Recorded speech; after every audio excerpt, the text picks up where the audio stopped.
Ok, vamos a leer Jeremías capítulo 9, versículo 23.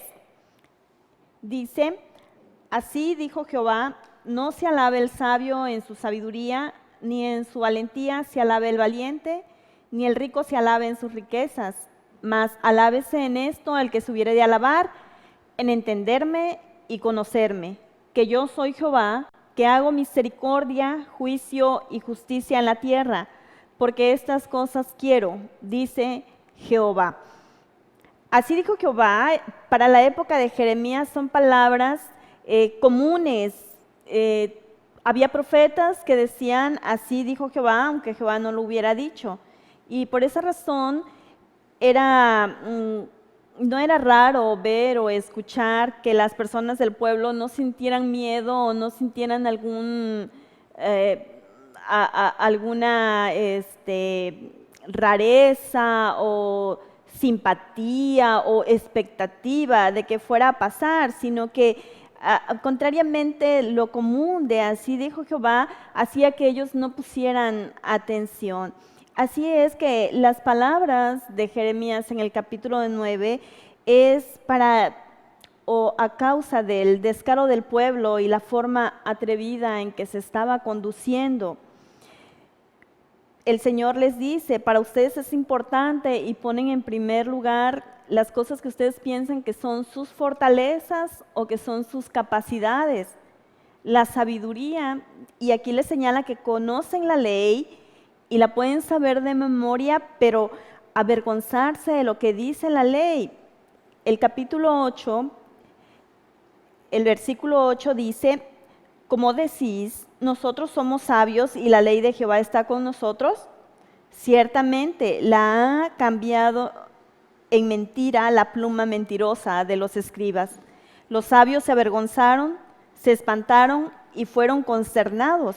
He aquí que aborrecieron la palabra de Jehová. ¿Y qué sabiduría tienen? Pueden ellos decir, esta es mi fortaleza, sabiduría. Pueden ellos decir, la valentía también es mi fortaleza. Tus fuerzas, oh Dios, no son suficientes para defenderme, pero mi fuerza es suficiente para defenderme de algún ataque militar. Sin embargo, el Señor le dice en el contexto del capítulo 9, versículo 16, y los esparciré entre naciones que ni ellos ni sus padres conocieron, y enviaré espada en pos de ellos hasta que los acabe. Tampoco la valentía puede ser una de tus fortalezas o una de tus capacidades como para ponerte a confiar en ellas. Tampoco te sirve en calamidades que yo voy a mandar.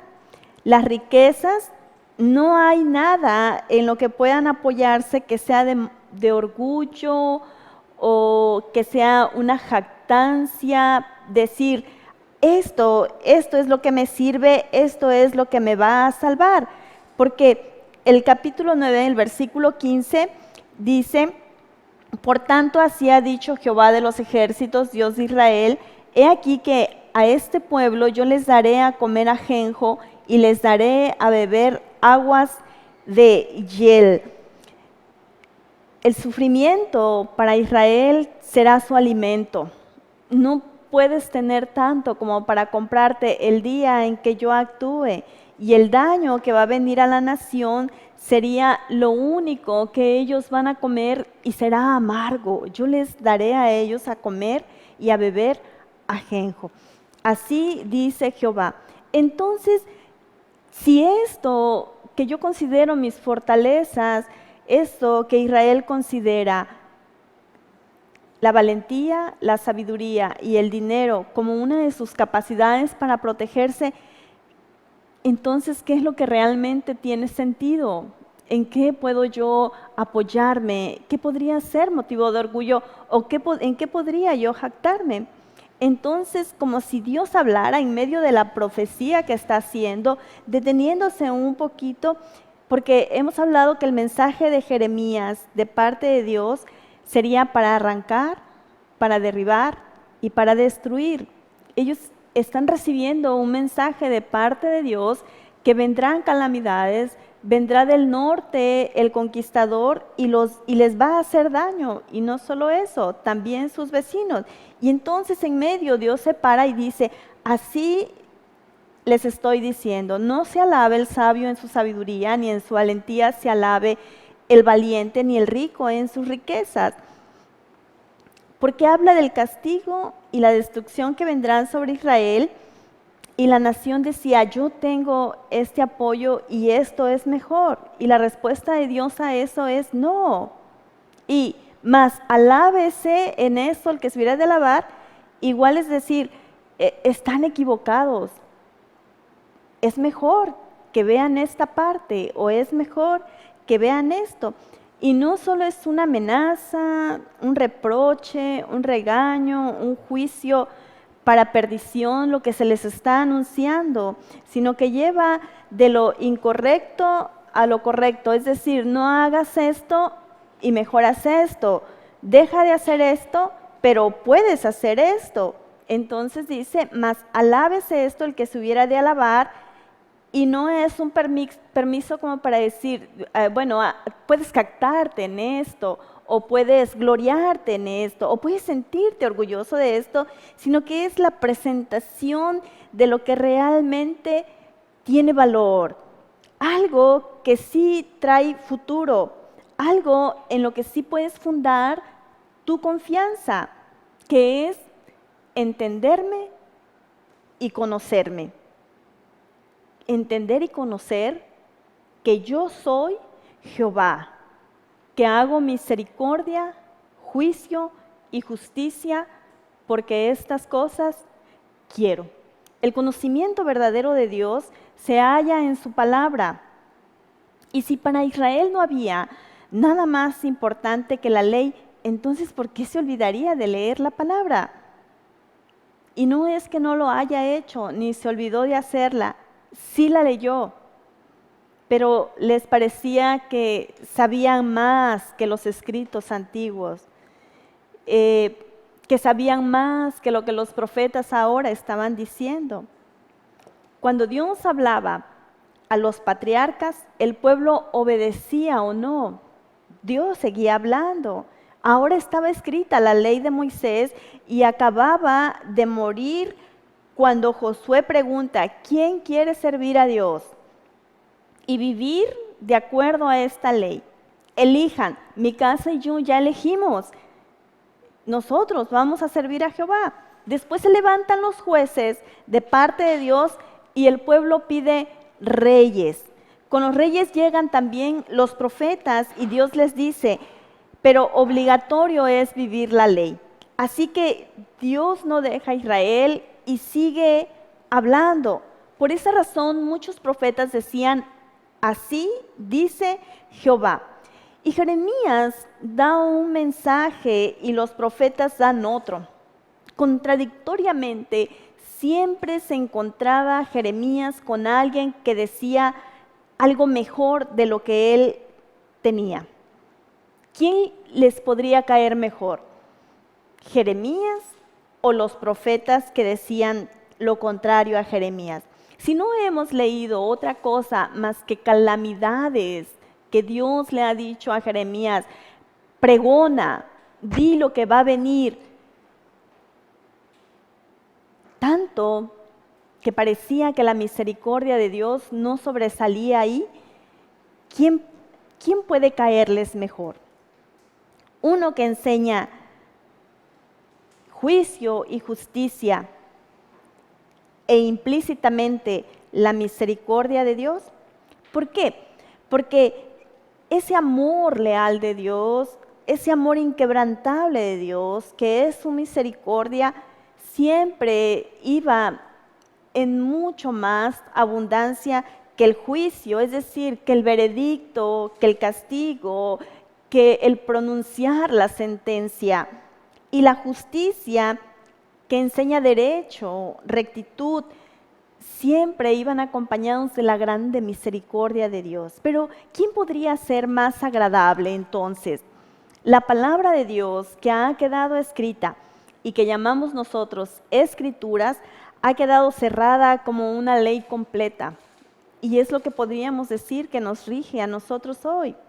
La ley y el Pentateuco que tanto le pesaba a Israel cumplir y que no podía, porque cuando creían que ya habían cumplido todo y fallaban en algo, y así decía la ley, como si hubieran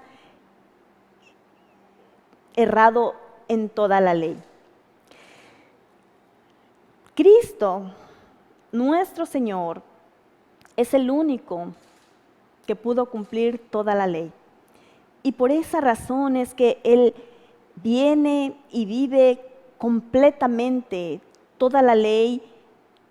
Y la vive, decimos, porque en la ley también estaba la redención, el plan del perdón, y Jesucristo viene a cumplirlo todo por nosotros, por los que ahora vivimos creyendo en Cristo, y los que vivimos creyendo en Él, vivimos creyendo en la ley y creemos que la cumplimos a través de Cristo.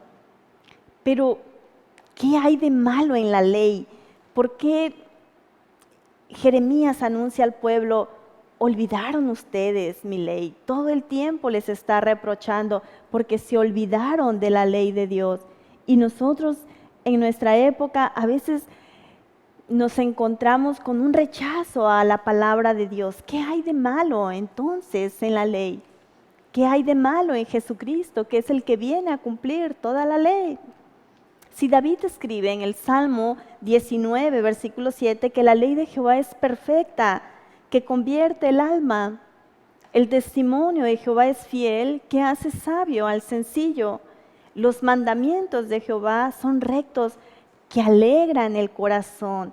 El precepto de Jehová es puro, que alumbra los ojos. El temor de Jehová es limpio, que permanece para siempre. Y los juicios de Jehová son verdad, todos justos, deseables, son más que el oro y más que mucho oro refinado, y dulces más que miel y que la que destila del panal. Entonces, si un hombre como David puede decir tales palabras acerca de la ley de Dios, ¿qué hay de malo para que Israel llegue a rechazarla? ¿Y qué hay de malo como para que nosotros muchas veces la ignoremos? Conocerme, dice el Señor, no está solo, va acompañado en entenderme, porque estas cosas quiero. El contexto en el versículo 22 dice: así dijo Jehová, no se alabe el sabio. Antes dice, versículo 22, habla, así ha dicho Jehová: los cuerpos de los hombres muertos caerán como estiércol sobre la faz del campo y como manojos tras el segador, que no hay quien lo recoja.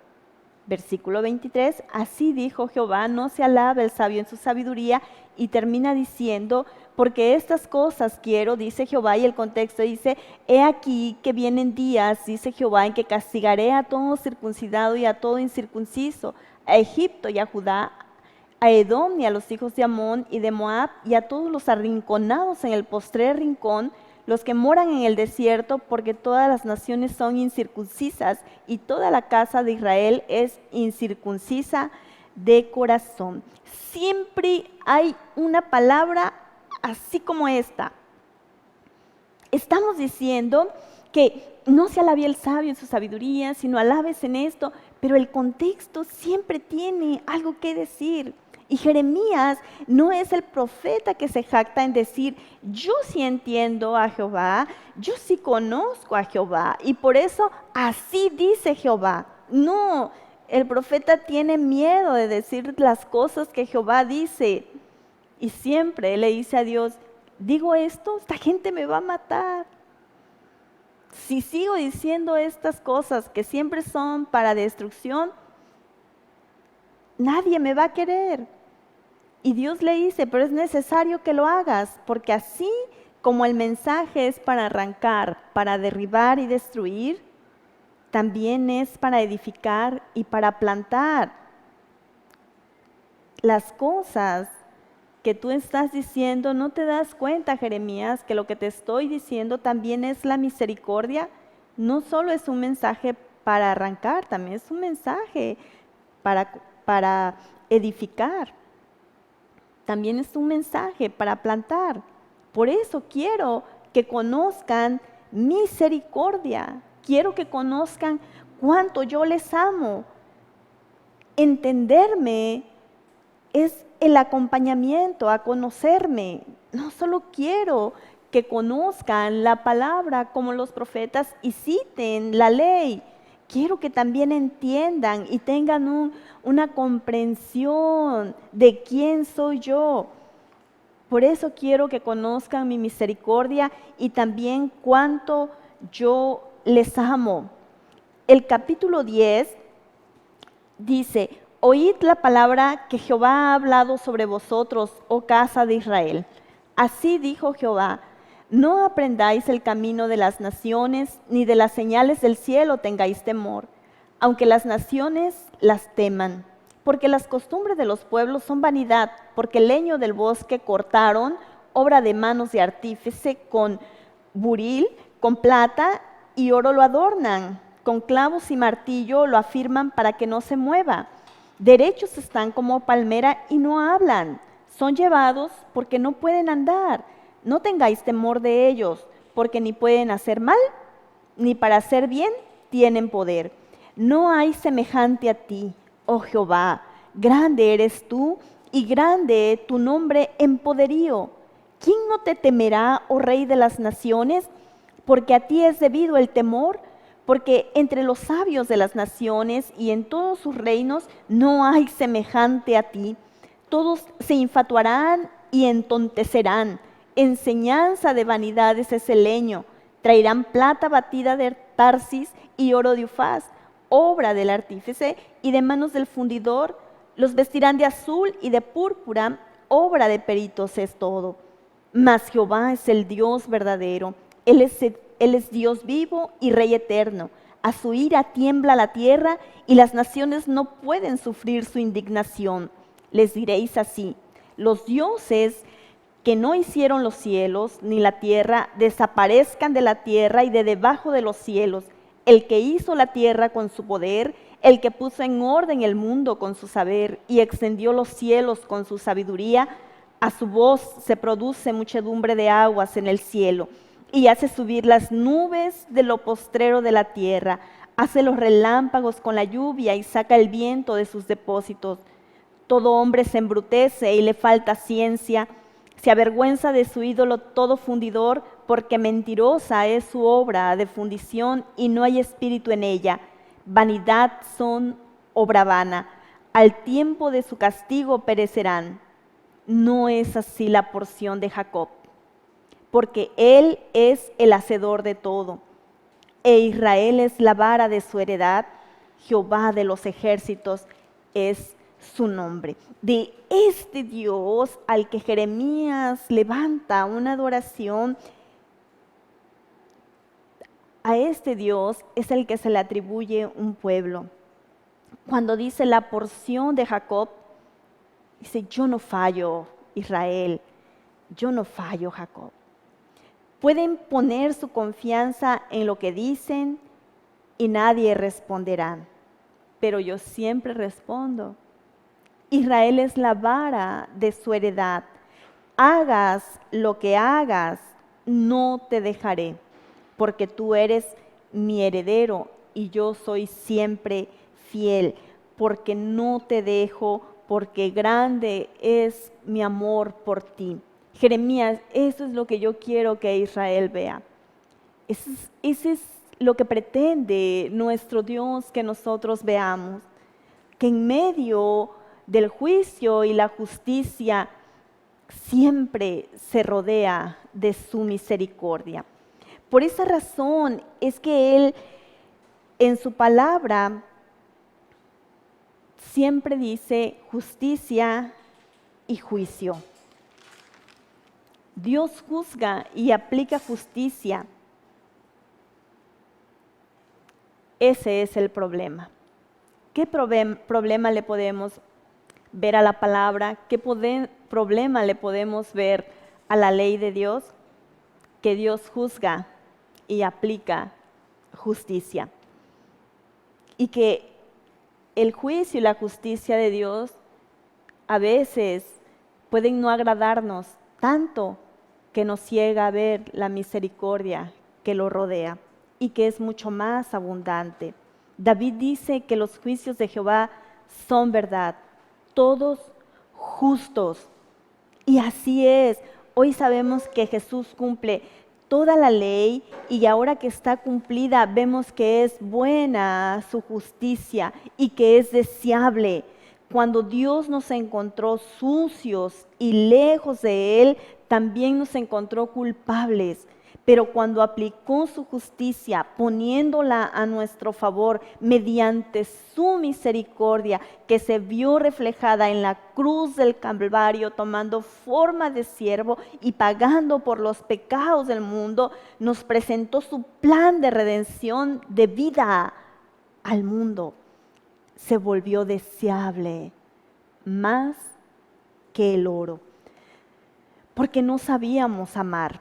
Pensábamos que era un sentimiento, que si no sentíamos amor, no podíamos amar. Pero Jesús dice, conocerme es aprender a amar. Ahora sabemos que si decidimos amar como obligación, porque Dios así lo manda, porque su palabra dice que el que no ama no ha conocido a Dios, entonces ahora podemos decir, es realmente deseable su justicia. El mandamiento es ama.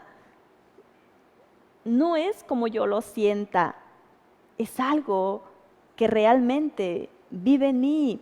No es como usted lo sienta. Es que si Dios puede vivir en usted, entonces usted tiene la capacidad de amar. Amamos a los hijos sin que ellos hagan nada para que los amemos. Pueden ser rebeldes, pueden ser desobedientes y nosotros los amamos.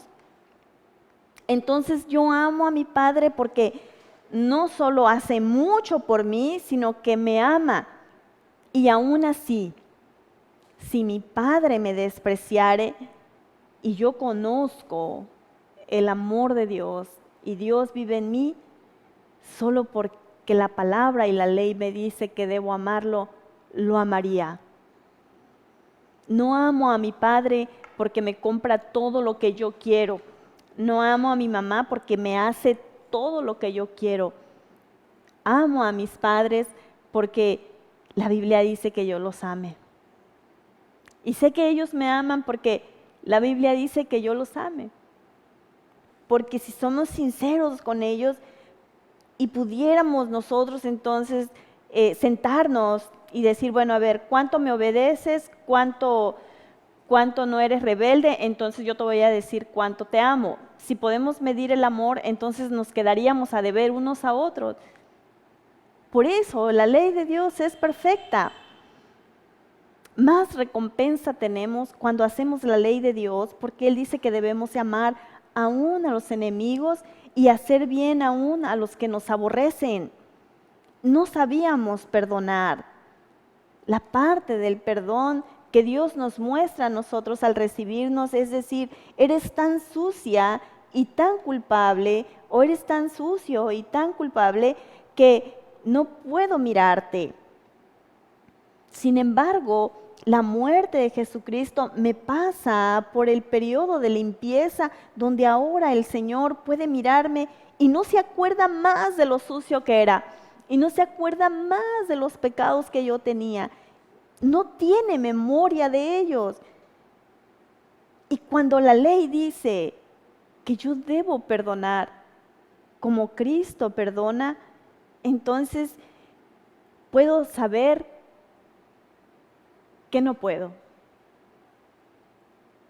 Puedo darme cuenta de mi insuficiencia, que si me agarro de mi sabiduría, por cuanto sé de la palabra, no me alcanzaría para perdonar siquiera los pecados de mi familia de un solo día. Pero cuando la ley me dice que yo debo perdonar así como Cristo me ha perdonado, entonces sucede un milagro en nosotros como para decir, comparado con lo que yo hice, lo que tú hiciste no es nada. Y lo perdono. Lo perdono de tal forma que puedo olvidarlo como Cristo olvida lo que yo hice. Vea qué maravillosa es la ley de Dios. Entonces se vuelve agradable y perfecta, deseable. La misericordia, el juicio y la justicia de Dios dieron a nuestras vidas entonces el sentido verdadero y traen esperanza y vida. Jeremías dice, es difícil decir este mensaje porque todos ellos olvidan la ley y Jehová los castigará. Yo digo un mensaje, pero se levanta otro y dice, es mentira. El capítulo 14, el versículo 13 dice, y yo dije, Señor Jehová, he aquí que los profetas les dicen, no veréis espada, ni habrá hambre entre vosotros, sino que en este lugar os daré paz verdadera. Me dijo entonces Jehová, falsamente profetizan los profetas en mi nombre. No los envié, ni les mandé, ni les hablé visión mentirosa, adivinación, vanidad y engaño de su corazón os profetizan. No cae bien un mensaje así en medio de la destrucción, cuando hay sitio en la ciudad, cuando hay desgracia, caos político, económico y militar. Jeremías dice, así dice Jehová, vendrá más calamidad, pero si no te arrepientes. ¿Se da cuenta? Pero si no te arrepientes. Los profetas dicen, no vendrá juicio y no habrá calamidad. Ustedes pueden seguir adorando a los Baales, pueden seguir haciendo mentira, pueden seguir haciendo toda clase de pecado que Dios mandó en su ley que no hicieran, pueden seguir haciéndolo, no vendrá nada. Y Jeremías dice, no, sí vendrá. Pero no escuchaban bien porque no querían escuchar la ley. La ley siempre les hacía culpables de muchos pecados. Desde el rey, los profetas, los sacerdotes, hasta el pueblo. Pero Dios siempre seguía hablando. Y ahí estaba su misericordia. Ustedes son mi pueblo, ustedes son míos. El juicio de Israel y las naciones siempre era proclamado. Pero siempre que Dios dice a Jeremías, ve, di, háblales y diles, es para Israel. Anda, ve y dile, es para su pueblo. Dios en ningún momento mandó a Jeremías, anda, ve y dile a Babilonia esto, anda, ve y dile a Edom esto. No, el Señor decía, a Edom le va a pasar esto, a Babilonia le va a pasar esto, a los vecinos de Israel les va a pasar esto. Pero Dios no le decía a Jeremías, anda, ve y dile a los de Edom. No, siempre decía, anda, ve y dile al pueblo de Israel, a mi heredero. Hoy sabemos que el mundo necesita un mensaje de esperanza. ¿Por qué? Porque hoy hay hambre y habrá. Porque nos hablan de un golpe económico. ¿Cuánto sabemos, por ejemplo, de alguien que ya no tiene empleo? ¿O los que tienen empleos no les están pagando? Todos sabemos de alguien que está careciendo en casa de alimento, de dinero. Hay mucha gente que está sufriendo hoy muerte. Esta enfermedad ha traído muerte, y no solo muerte, sino la prohibición de llevar consuelo a los que lloran, porque no podemos hoy acompañar a los que sufren. Hoy no podemos ir y decir una palabra de consuelo al que lo necesita. Podemos enviarla. Podemos a los lejos decir, estoy contigo. Pero no hay nada como la presencia de alguien, a lo mejor callado al lado mío, cuando he perdido a un ser querido. No quiero que me digas nada, Solo quiero que estés ahí, saber que está tu compañía. Como iglesia, nosotros siempre tratamos de proveer en los velorios, de estar presente, de decir algo o de no decir nada, pero estar ahí. Hoy no podemos hacerlo y se necesita el mensaje de consuelo. Y aquí está la palabra, pero podríamos hoy decir también, ¿para quién es el mensaje de la palabra? ¿Para quién es este evangelio? ¿Quién necesita este evangelio? ¿A quién están dirigidos las cartas paulinas, las cartas generales? ¿Para quién está dirigido? ¿A quién se refiere? ¿A los que no conocen a Dios, a los que no quieren a Dios, a los que se les ha predicado la palabra? ¿Para ellos es el consuelo? Si quieren, podría ser para ellos, pero mientras no quieran, esta palabra y este mensaje de la palabra es para su pueblo, es para sus hijos. Si esto, hermanos, que estamos pasando, esta situación que está pasando, son principios de dolores, entonces la palabra es una oportunidad para que seamos pesados en la balanza y miremos en qué hemos pecado, en qué hemos fallado. Dejé esta palabra a un lado porque se me hace demasiado, porque es muy pesada, o la he estado interpretando como yo quiero y entiendo lo que a mí me convendría más. Entiendo lo que quiero y lo que quiero lo tomo. Pero cuando me dice la palabra que debo amar,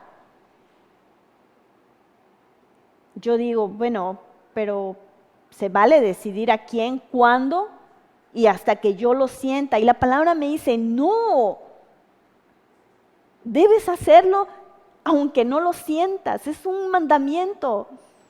Entonces yo me siento a la mesa hoy y veo a mi esposo, veo a mis hijos, veo a mi esposa, veo a mi tío, veo a mi abuelo, veo a mis cuñados, veo a todos y digo, ¿realmente lo estoy haciendo? O esta palabra de amar es para los que no conocen a Dios. No, es para mí. No tengo pleito con nadie hoy. O aún hasta distancia ya nos caímos mal. Aún hasta virtualmente nos hemos ofendido. O cómo quisiera tenerte cerca para decirte cuánto te amo. Cómo quisiera tenerlos cerca para decirles, olvidé la ofensa, no pasa nada. Obedezco cuando pienso que debo obedecer, o obedezco siempre, porque la Biblia dice que siempre debo obedecer. Oro y leo la Biblia y busco a Dios cuando mi perspectiva se acomoda hacia lo que me conviene, o leo, busco a Dios, oro, como la Biblia dice que lo debo hacer. ¿Cuál debe ser el mensaje entonces de consuelo hoy? ¿Cuál debe ser el mensaje de confianza hoy? Procuren un capital para no sufrir en esta contingencia. ¿Qué le digo, hermano joven? Haga dieta, no se bañe, ahorre agua, ahorre jabón. ¿Qué les digo? Busca la santidad sin la cual nadie verá al Señor. Necesita usted el evangelio con su novia para no pecar contra Dios. Necesita usted el evangelio en la escuela en la vida.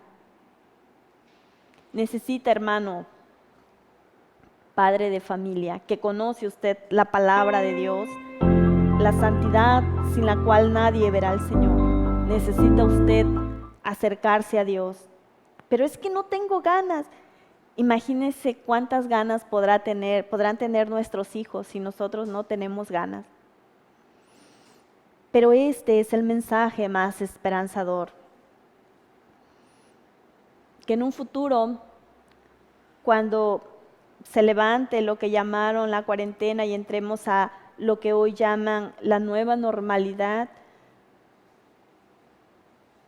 yo sepa cómo afectó esto a la iglesia. ¿Cómo nos está afectando ahora?